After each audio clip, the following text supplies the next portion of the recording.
of Infosys. We have Satya Nadella, who is heading Infosys. So global Indians are making their mark. I'm sure after about 10-15 years, we'll have some guys like you sitting at the top of the mountain. So you've got to be what we call global Indians with strong Indian roots, but relentless global pursuits. Vishal Sikka is really Vishal. He's going to make not only 6 million USD for his family, but also do a lot of value addition for Infosys. Okay? So be like Vishal Sikka, be like Satya Nadella. Good luck and God bless you.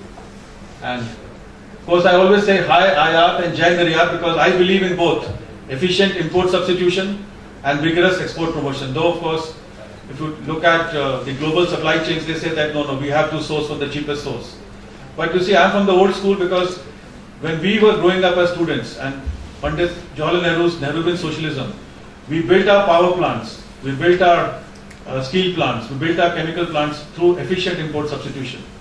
I remember the story my teacher of economics told me in school that when Pandit Nehru went to America, which is the mecca of free trade, the then American president told our late Prime Minister that why do you want to set up a steel plant in your country? We can follow the rules of international trade.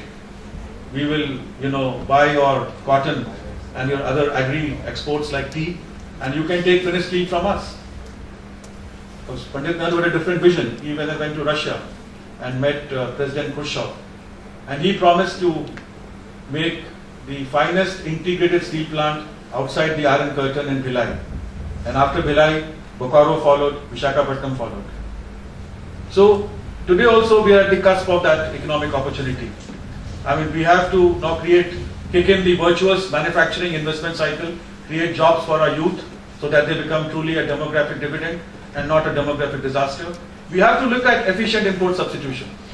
And we can begin with the low end of the value chain, say trucks. Why should we import Tatra trucks of Czechoslovakia? It's a languishing East European country. I'm sure Mahindras and Tatas can make equally good, if not better trucks than them. And even others. We have to rope in the private sector in a big way and through public-private partnerships, go for a massive, efficient import substitution and vigorous export promotion. Thank you very much. Jai Hind.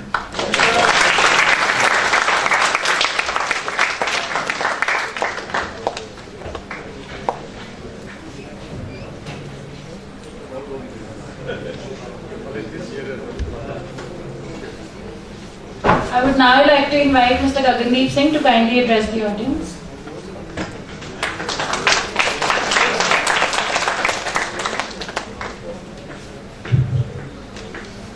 Shri Chaturvedi, Director of the Institute, Shri Anupam Verma, Deputy Director, Professor Anuj Verma, distinguished faculty and my dear friends. Very good morning to all of you.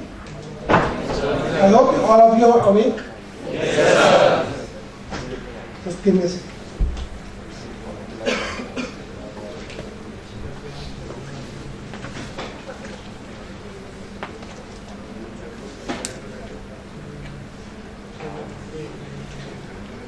So I'll be talking about some analysis of export potential. And when we talk about export potential, we can look at that in two ways. One is which products should the government focus on to promote those products promote those products in different countries. And secondly, let us say you want to start your own business, or you already have a business and you are trying to, and you have a market in you have a product which you want to market in different countries. Now, which country is the most attractive for that particular product? So that is another way. There's a way to analyze which market you should focus on and which is most profitable for exports. So if you have studied, already studied marketing, then you would have seen this matrix, the Ansoff's matrix, and it says that is there a laser in this? Pointer.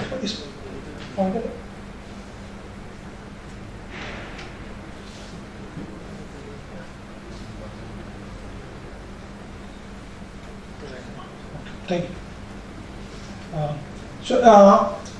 if you have an existing product and you want to go to a new market, so that is market diversification, which a government has a lot of focus on. As sir was also telling that we have already shifted our export destinations more towards the ASEAN, towards Africa, towards Latin America, because those are the countries which were not tapped till now, and we also give a lot of incentives in a trade policy just to have market diversification. Is it working? If you want to launch a new product in an existing market, so that is then you are trying to diversify your products, and that's the point. Second point which I was talking about, that you have a new product in mind and you want to then you decide that product. Secondly, then you need to also decide which market you focus that product in. So you might be going for both product and market diversification if you're launching a new product and venturing into a new market. So we'll be talking about both of these. So let me ask you first, like when a government, like if we want to, as India, we want to focus on some particular sectors, then what do you think should be the criteria to select those sectors? What do you think the government should look at?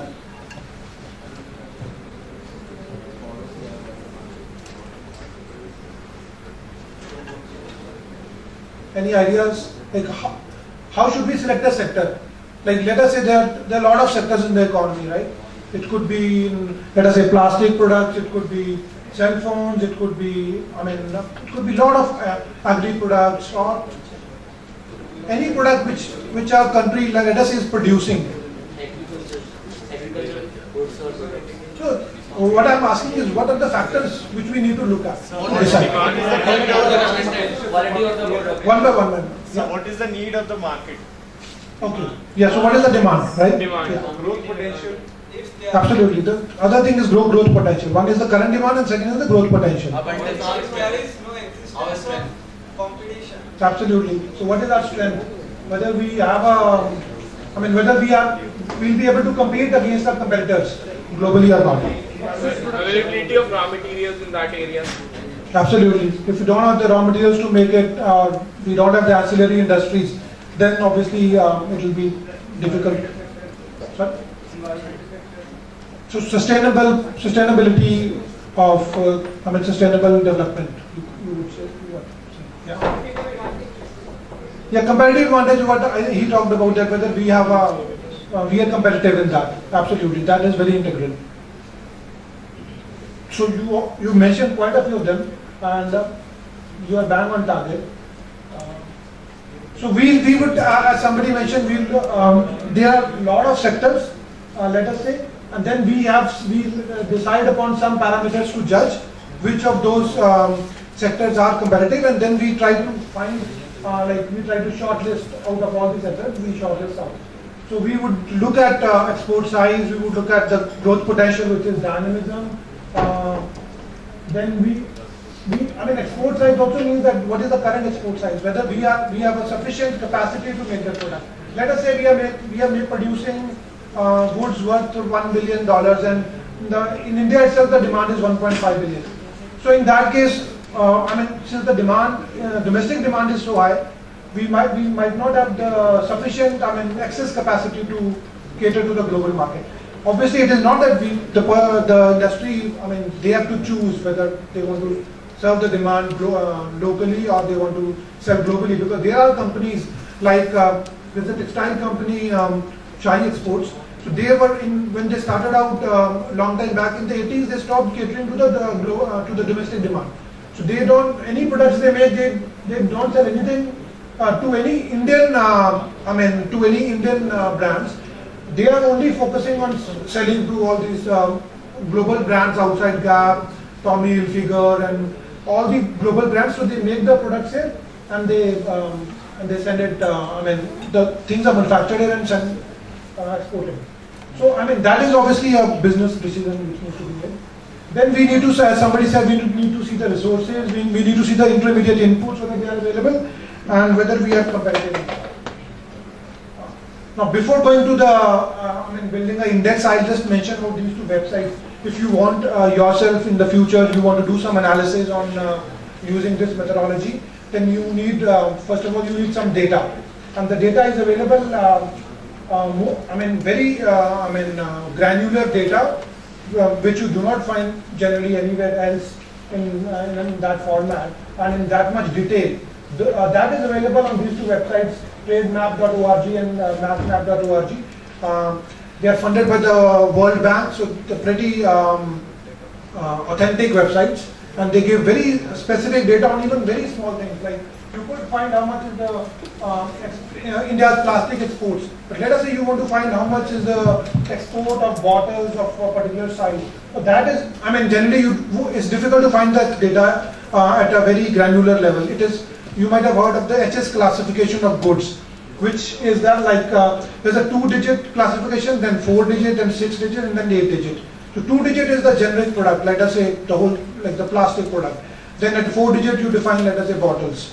Then at the 6-digit, then you go even deeper, you specify it more.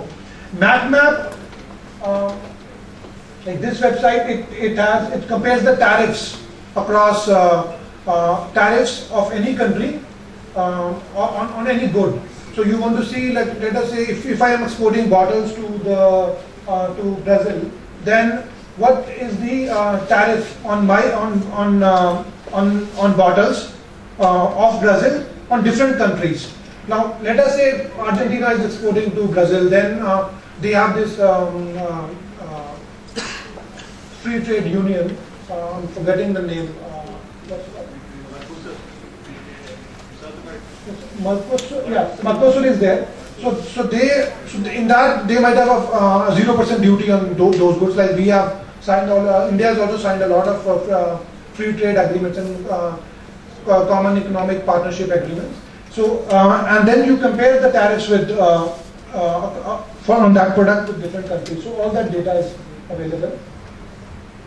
You find, like, it's not pretty visible, but when you get this presentation, you can see it's a very micro level. You can see the products, and the first column is product, then the value, the trade balance, this is, and then the growth rate in that product, global market share, so any kind of data that's there.